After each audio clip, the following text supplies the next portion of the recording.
Ok, donc nous sommes sur un V260, un locotracteur qui est ici, comme ça, très connu.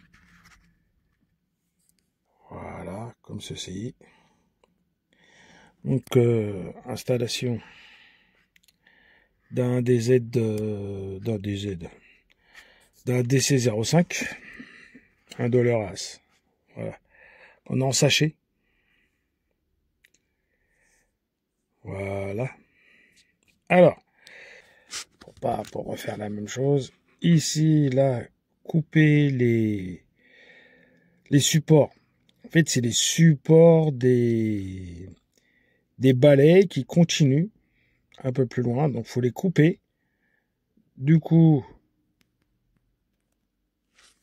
hop, je vais centrer. Du coup, j'ai soudé les fils moteurs. Et sur, ici, là, ici,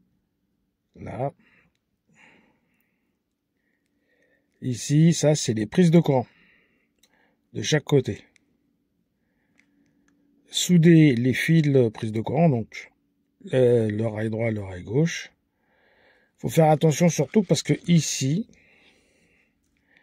il y a le petit support. C'est un support de maintien.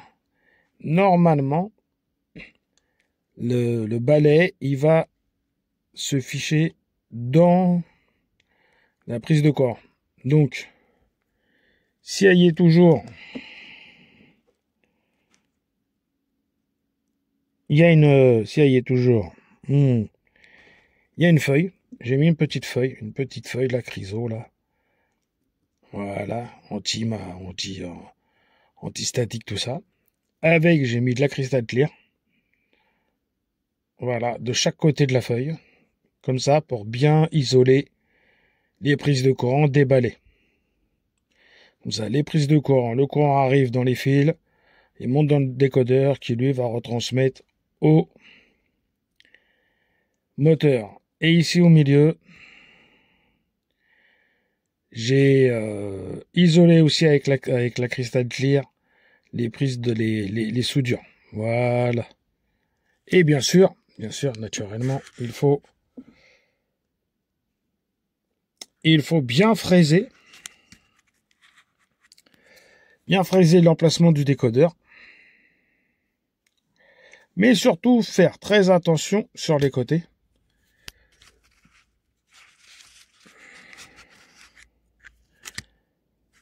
Par exemple, là, ici, là, le côté là, surtout ces côtés-là, là, les côtés qui sont directement au niveau de la caisse.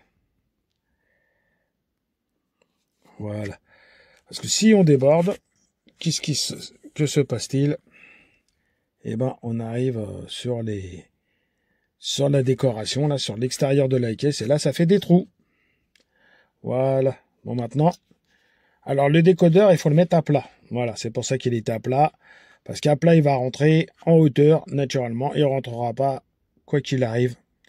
En plus, je l'ai isolé pour pas qu'il y ait de court-circuit.